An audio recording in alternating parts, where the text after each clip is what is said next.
เป็นน้องผู้ดำยินเป็นแห้งเสียงข่าวผู้ใดเขาเข้าคาตั้งเสียงอยู่ลีกัดเย็นอยู่ค่ะเนาะเมื่อในวันที่22เดือนตุลาคมปีคริสต์ศักราช2525ปีได้201ปากปลาย20นี้เดือนกำเนิดสีคำวันจันทร์ห้องปล่อยเสียงผู้ใดเขาเข้าคาแต่รายการปล่อยเสียงเป็นเผาของเงาเป็นอยู่ค่ะอ้อถ้าเฮาเป็นนั่งเงินหอมค่ะอ้อโดยนำเมื่อในพี่น้องเฮาเขาแต่ละเงินทอมซึ่งมันกดทัดย้อนเงินก้นเมืองนำแห้งตีตั้งเขาออกโดนดีก้นปลายเพชรซึกปอกเคยปอกอยู่ขึ้นติเลยมีหัวหับห้องตีซึกมันเนื้อวันเหลียวหมักแตกที่เว้งลาเซียวอ่ำย้อม3กันแต่แกลิดปัญหาเลียนลิ้นไทยดังคอมเมนต์หบอุบกันตีมาเลเซียอีกป้าข่าวตั้งนำแทงค่ะอ้อเลือนั่นแต่ละเงี้ยถ่อมป้าตอนพ่อคัสลองไทยปืนเผาได้จัดปังเลิกดังจ่องได้แม่นจ้อมหนังกลางใจก้นเมืองไข่เป็นในนั่นค่ะอ้อข่าวเงาตอนดาวันมาแน่จ้าหันแสงและยิงเซียวขาวตีโฮมกันให้งานกว่าค่ะอ้อ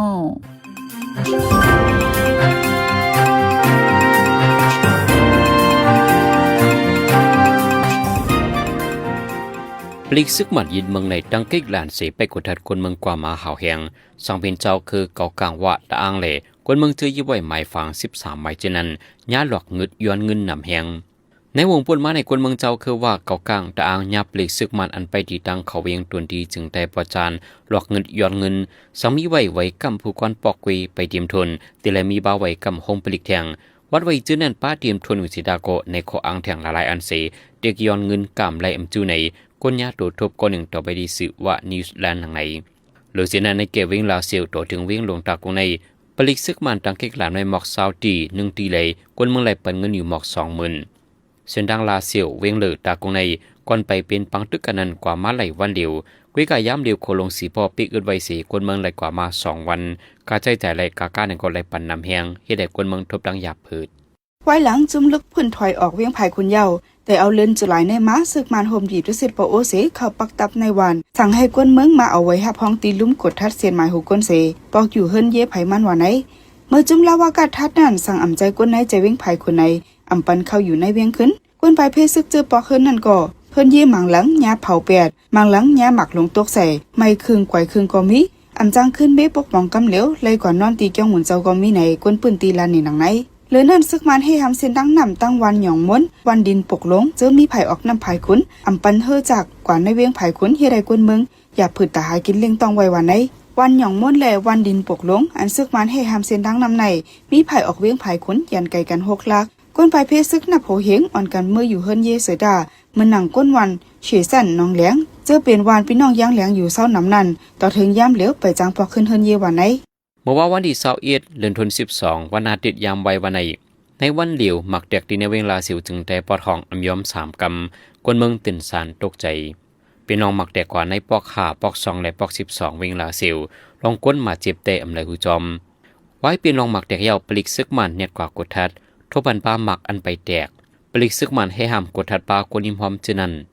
ในวันที่20เปลี่ยนเดือนในซึกมันที่ได้จัดเด็ดปังเลือดังกว่าเป็นคักเป็นตอนเวงลาเสียวองที่ซึกมันกุมกำในก่อเดอันจัดเด็ดปังดังอินลองซึกมันได้จะเลีดปางดังในสีไฟจุ่มลุกพื้นเขาได้ตึกส่วนถึงกลเมืองไว้ว่าอย่าบีเข้าป่าจอมปางดังว่าในฝ่ายเมืองเขตปืดภายนำอันสร้างไว้เนื้อแม่นำเมานั่นแลเฮ็ดให้นำทมตรงนะอีกป้าสนอันมีจอมสับนำเมาภายห้องเวียงนำคำเจอติดจับกันดังทุ่งลอยโฮเซอเลียนดินเมืองเขตดังเมืองแต่ปอดห้องวันในเมื่อวันที่18เดือนตุลาคมนำเมากึ่งกลางยิงขึ้นมาทมใส่ตรงหน้าแลสนเข้ากับสนอ้อยสนผักเขียวนั่งเขียวของก้นวันกุ้งแก้งวันก้องน้องหมอกเศร้าเอกาไปเจ้าสนเจ้าหน้าลูกซุ่มตั้งนำวันในไว้หลังปังตึกเพียนยันซึก1/27ในซึกตาอ้างเขากุ้มกำในจีเวงนำคำปั่นกันพองงามไว้เป็นนางการไว้ภายซึกตาอ้างกว่าสร้างตาเฮือใหม่ตีนำเมาแลเฮ็ดให้นำอ่ำจังไหลลงตีไหลอิงเนื้อกวนปืนตีลานเนเซไหลหูจอมหนังในเมื่อโหล้นจุลายป้นมานั่นก็ฝนตกเขาเฮียงทับกันหลายวันแลนำเมากึ่งกลางน้องขึ้นท่วมใส่เฮิรนเยกวนวันกุนหายน้องค้ำน้องมาตามันกุนมันซ้อนกุ้งแก้งก้องน้องเจอไหนตรงหน้าแลสนให้ล็อกหน้ากวนเมืองลูกกว่าอันย้อมสีเหงคือปลายวันไหนโดยถึงเดือนธันวาคม11ปี2021ในแห่งการยานเมืองในเมืองไทยมีไว้อยู่ 3.6 ล้านไปปัญหาอันแห่งการกำนำและหบทบอยู่นั้นเจ้าหน้าที่ไทยเขาไปเกลียดปันไหลให้ถึงดีแห่งการเข้าอยู่ในเมืองไทยนั้นในปี2025ในกุยนำขึ้นมาอยู่600,000ไป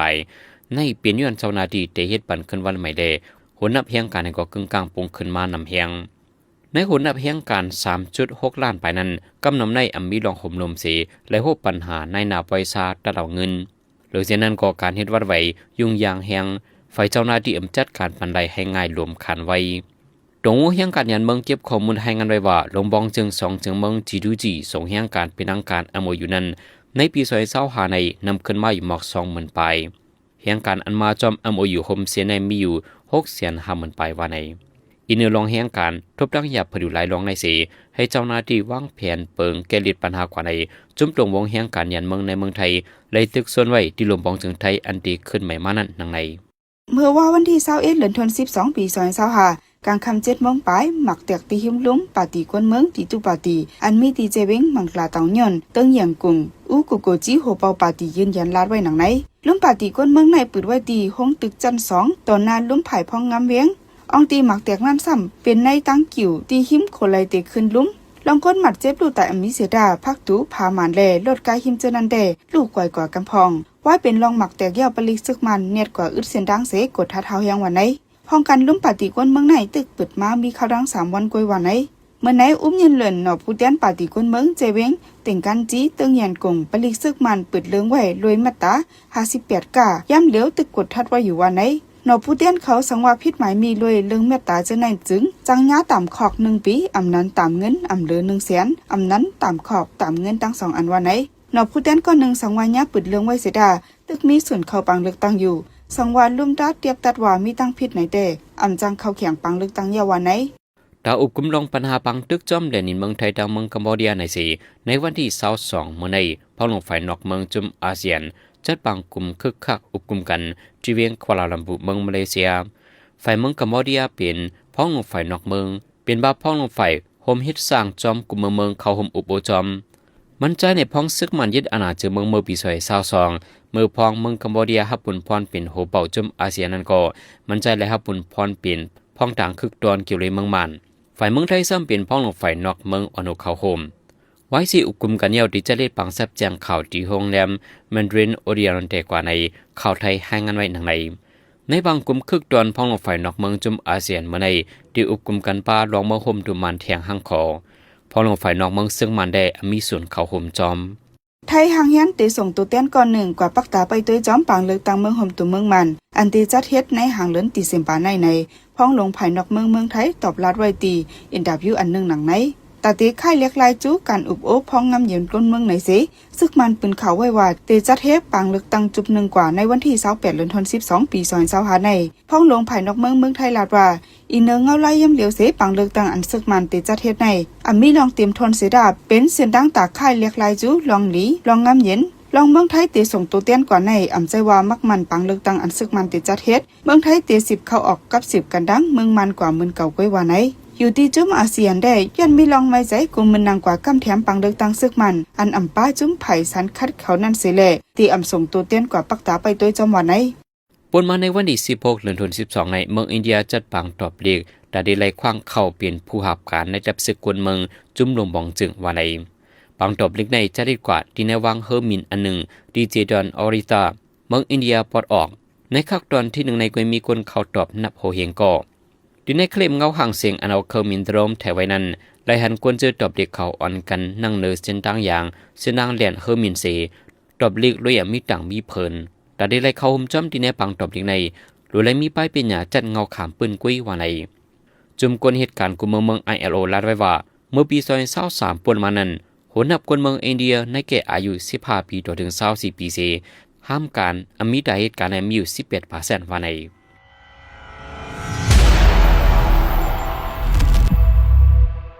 หมักแมงแหล่มิ้วจังแตกพงในใกล้แตกมือเหลอมันเฮ็ดหือแตกเสอ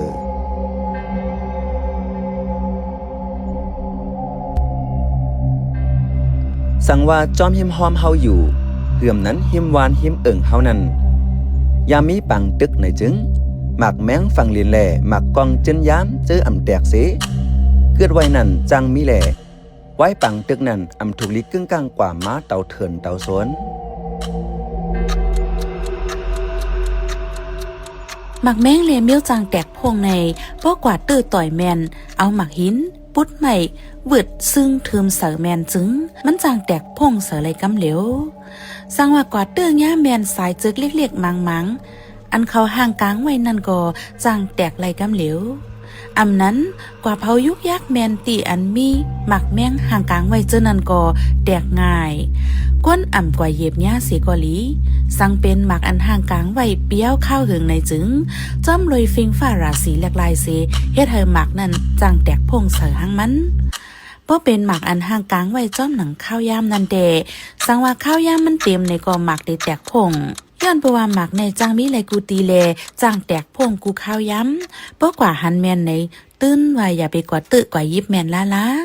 เวไกลๆเสหิบแนดป่องข่าวปันก้นหลงเนวันในลีซิเบิร์น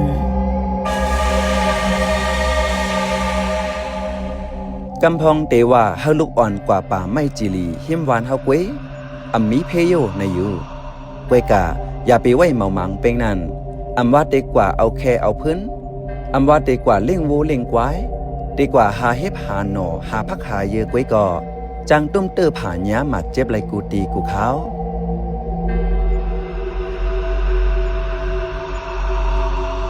อำว่าเนื้อเถิดเนื้อคือกวยตีวานตีเอิงจ้อมกิ่วจ้อมตังจ้อมปอกจ้อมหย่อมตีก้นอยู่ก็พวกเขามาปึกยืดตึกต่อกันในจึงซึกจือใน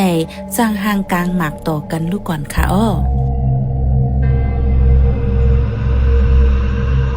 อันเล็กอย่างหนุ่มเทากูก็ถูกไล่คู่ไว้ในแด่จุ้มยกองกังจุ้มเหลาเสียมว่าป้อเขาห่างกลางหมากยาวนั้นเขาอ่ำต้อนเคียวปันขึ้นเสปอ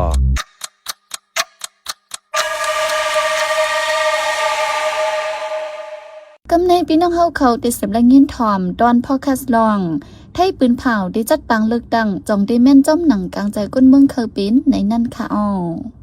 ปี2025ในการเมืองหลายจึงเมืองก็มีรองแหลกลายตั้งน้ำเจอเป็นปังตึกก็เป็นเจอออกสารคัดลงปองจึงวันเมืองเผยมันก็มี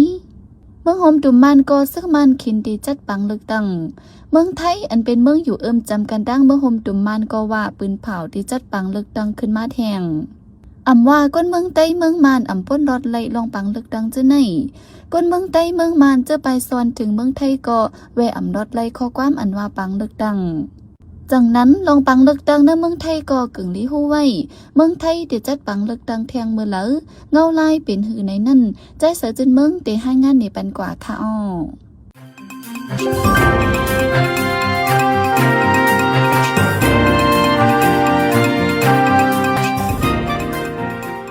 ไว้เสสมพ้องลงเมืองไทยอนุทินชาญวีรกุล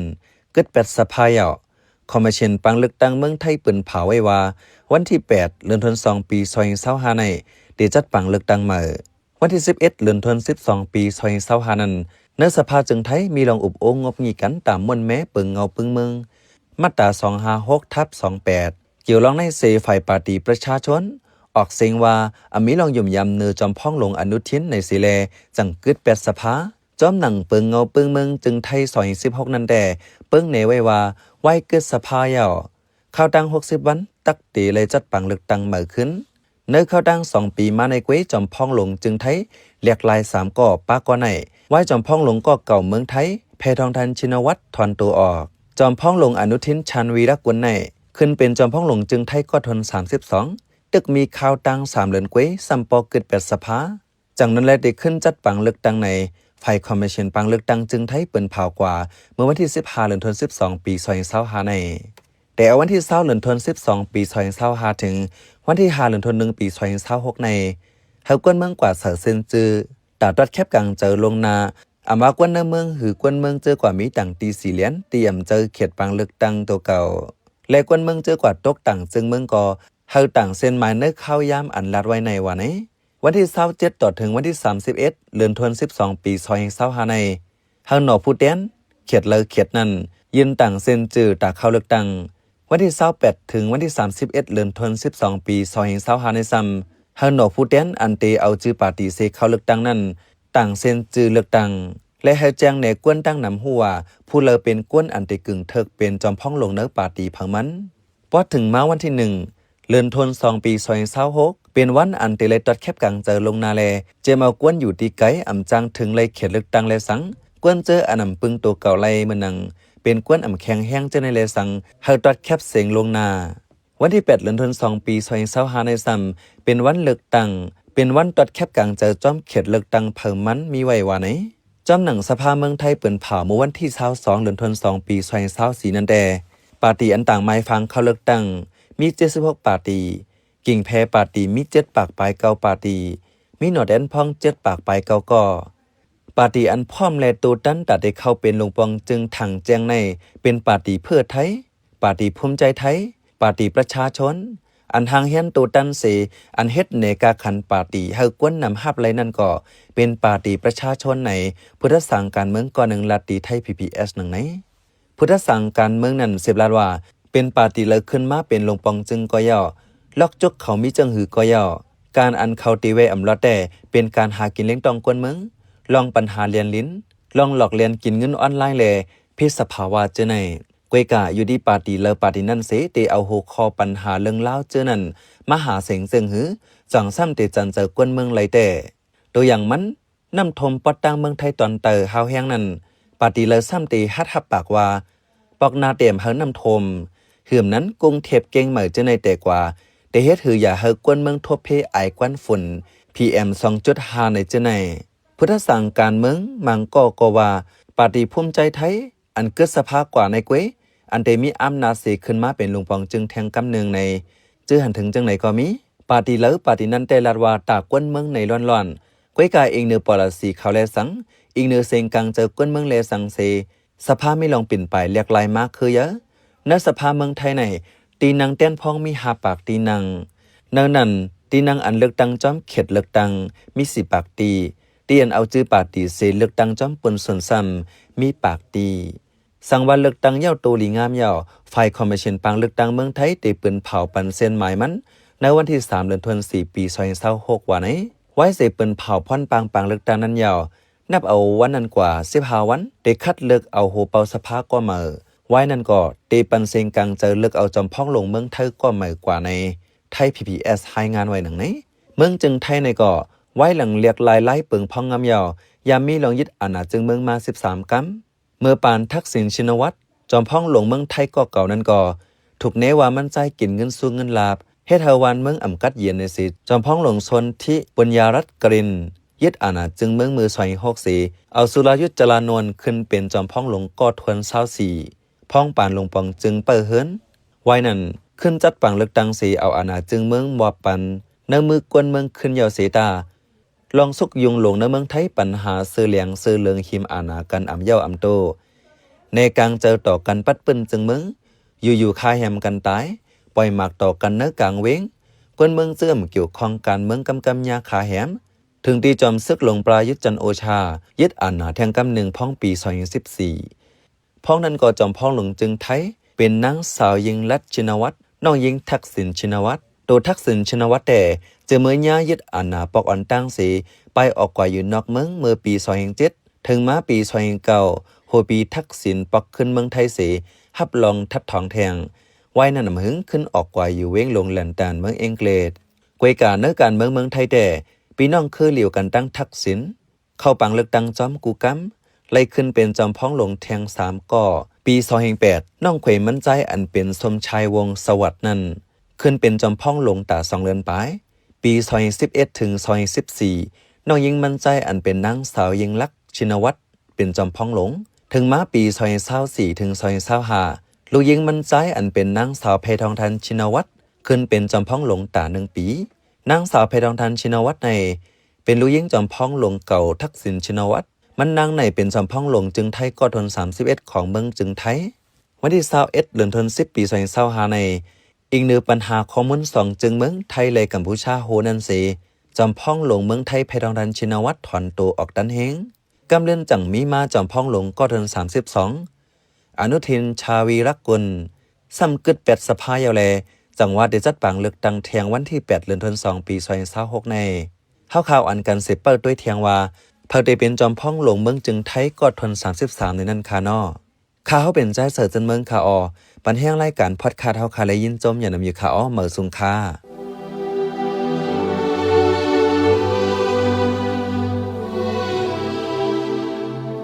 เปิ้นตีอันซึกเตรียมและยื้อละลาเหื่อมนันเตรียมและตื้อละลาในเป็นห้องยา โฮงเฮนวัดว้าผาสื่ออองตีเกอร์หยำสิ่งแวดล้อมวานสวนให้หน้าหมักเขาเต้านั่นโฮงการโฮงจากอันจังแตกเป็นก้องง่วนมีเพต่อกวนเมืองเจิมเจอใน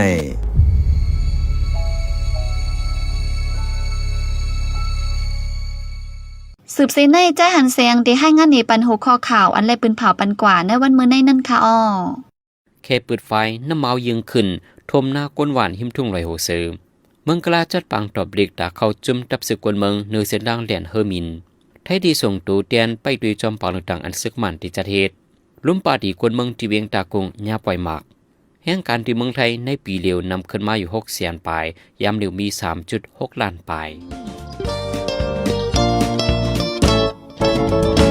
เฮาคันแบบยำเลยยินดีฮับทอมคอมเมนต์เมสเซจขอทัดสังเลยขอบันดังใครเจอ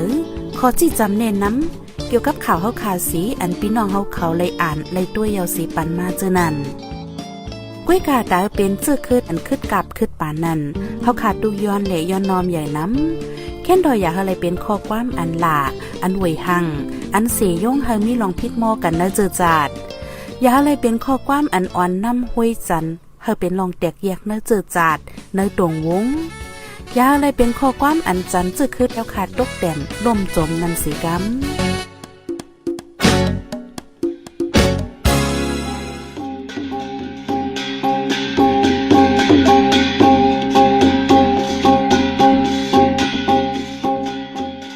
มาปล่อยเสียงข่าวผู้ใดฮอกตอนดาวันเมื่อในโซเดียลดีในอยินจบขอบใจถึงพี่น้องผู้ดอมยินเฮาคากูเจ้ากูก้นอยู่เฮาอยู่ลิกัดเย็นห้ามเข็นหายังเสกัมเหมือสุงค่า